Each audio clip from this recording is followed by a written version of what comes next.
Hello everyone, I am Challagiri, Faculty of History, TTWRDCM, Kamareddy. Today we discuss about the sources of Indian history as well as Telangana history.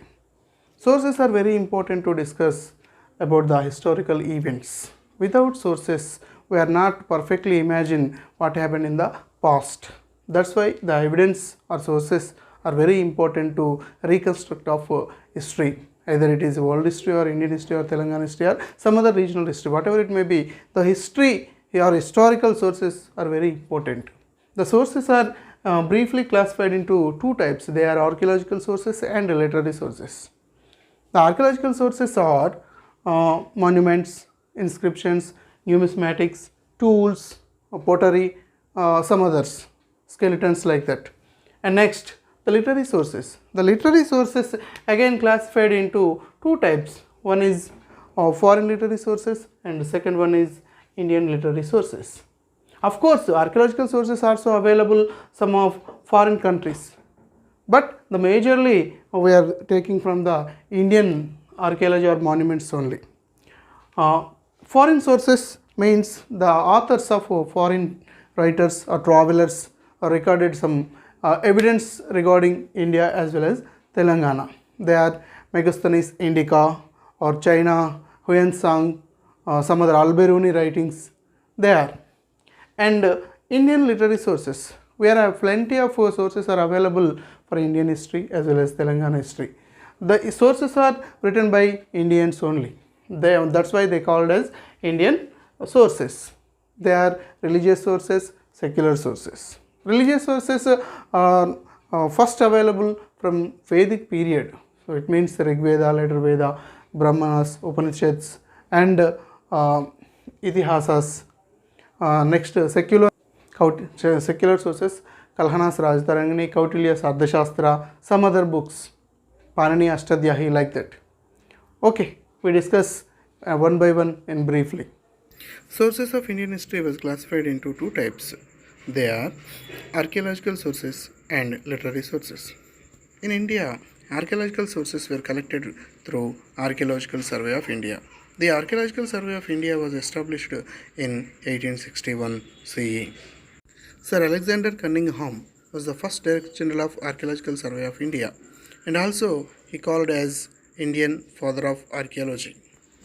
Monuments, it means constructions.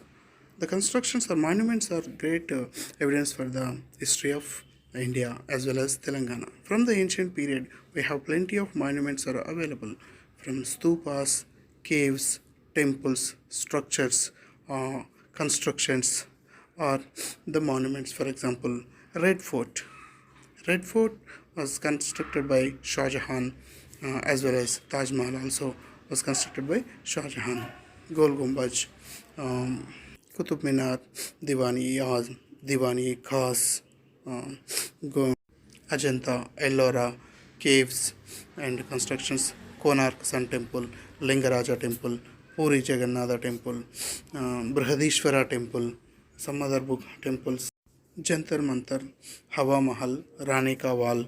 In Telangana also, there are so many monuments from the ancient period. Kolanupaka, Nagarjuna Sagar, where we have find the ancient monuments regarding Buddhism and other religions also. So Golconda Fort was the great monument in Telangana region. And also Warangal was the capital city of Kakatiyas. The Kakatiyas were constructed so many monuments or temples, fort, Golconda Fort, temples, Shaiva temples are constructed. Pillamarri, Panagallu, Uday Samudram, Pachala Someshwara, Chaya Someshwara temples, Hanmakonda Thousand Pillar Temple. It was a great construction. It was constructed by Kakatiya ruler Prataparudra I in 1163. Ramappa Temple, it is also a great construction. It was constructed during the period of Kakatiya rulers. Inscriptions also one of the main sources for the history. The study of inscriptions is called as epigraphy. The written things of inscriptions is evidence for the history of India as well as Telangana history. From Ashoka period, we have plenty of inscriptions. Ashoka's inscriptions was discovered by James Princip was the British employee in 1837. Mehravali iron pillar inscription was the great inscription in India. It was belongs to the Gupta's period. It was still not destroyed, and it was evidence for the technology, melted technology of the Gupta periods. Samudragupta's Allahabad inscription has discussed the greatness of Samudragupta's and his conquests. Thousand Pillar Temple inscriptions is given the information regarding the independence of Kakatiya rulers, Prola and his son Prataprudra I. The Prataprudra I became independent ruler from his period with the evidence of this inscription.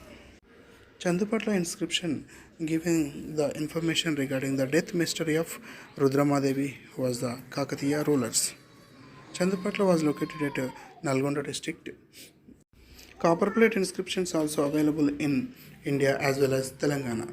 These copper plate inscriptions are majorly belongs to the donations, whether it is a land donation or village donations or agrahara donations. These are belongs to purely donations. Numismatics. Numismatics means the study of coins is called as numismatics.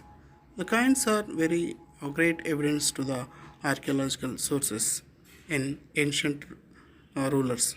The coins are still evidence for the some of titles of the rulers and the extension of dynasty and trade and commerce and business, and also it gives the information regarding the wealthy of the dynasty. For example, the gold coins are showing the wealthiness of the dynasty, and copper and cheap metal coins are the poorness of the dynasty.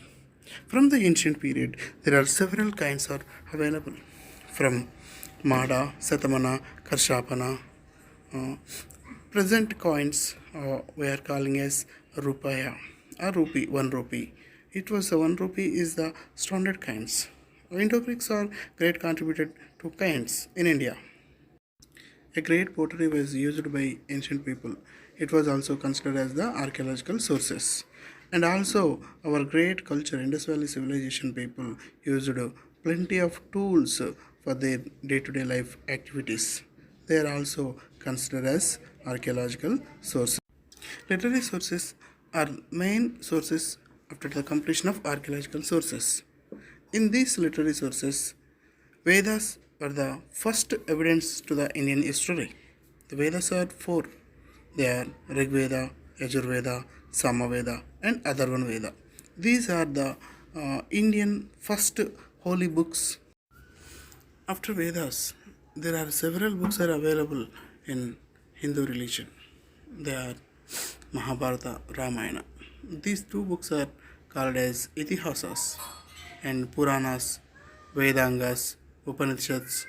So these are sources for ancient Indian history as well as Telangana history also. In secular sources, Kalhana's Rajatarangini was the first history book in India. Rajatarangini was discussed about the Kashmir rulers. Rajatarangini means the flow of rulers. Regarding Kashmir, Humayun Nama was the famous biography of great Mughal rulers Humayun. The book was written by his sister Gulbadan Begum. Nritya Ratnavali was the great book during the period of Kakatiyas. The book was written by Jaya Pasenani, who was the brother-in-law of Kakatiya's great ruler Ganapati Deva.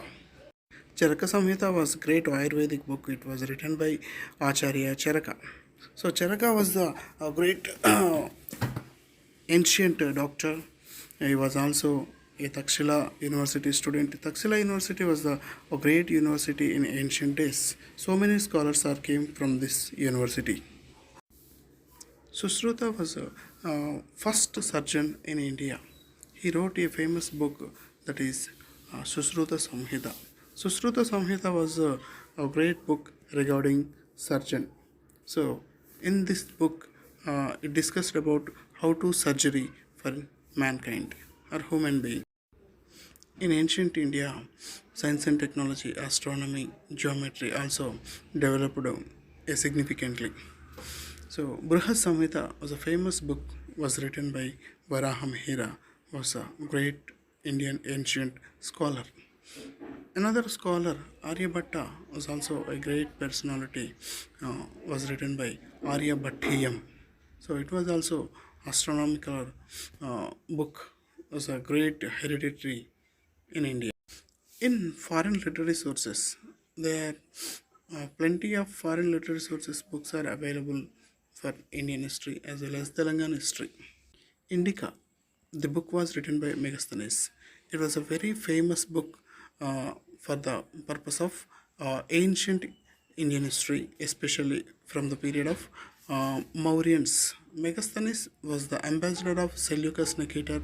He came to Chandragupta Maurya's court and stayed at around 12 years and observed the conditions, situations, and administration, and detailed. He wrote a book, Indica. That's why the book was very precious to Indian history. Huyansang. Huyansang was the famous Chinese traveler who came to India during the period of Harshavardhana. So Huyansang also a great contributed to the Indian history evidence. He wrote a famous book that is See You Ki. Huyansang basically a Buddhist monk. So he came to India and observed several things in India.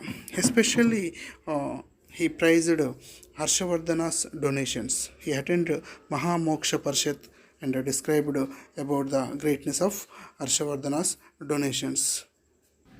Al-Biruni was a famous educationalist, a famous Muslim writer. He came to India with Mahmud Ghazni. He wrote a famous book that is Kitab ul Hind. The Kitab ul Hind book was discussed about the greatness of Indians and great ideology, great knowledge of India. Al-Biruni translated so many Indian books to Persian language. These books are evidence for the greatness of Indian great science and technology and knowledge. It was spread into the world. Ibn Battuta. Ibn Battuta was a Morocco traveler. He came to India during the period of Muhammad bin Tughlaq. He wrote his book against to Muhammad bin Tughlaq. That's why Muhammad bin Tughlaq today become a mad Tughlaq. Marco Polo. Marco Polo was the Venice traveler. His book, Travels of Marco Polo, was the evidence for the Kakatiya rulers, especially Rudramadevi, his administration and his dareness. Okay, everyone, this is briefly in general the sources of Indian history as well as Telangana history. I hope you understand a little bit with this video. Thank you. Thank you, one and all.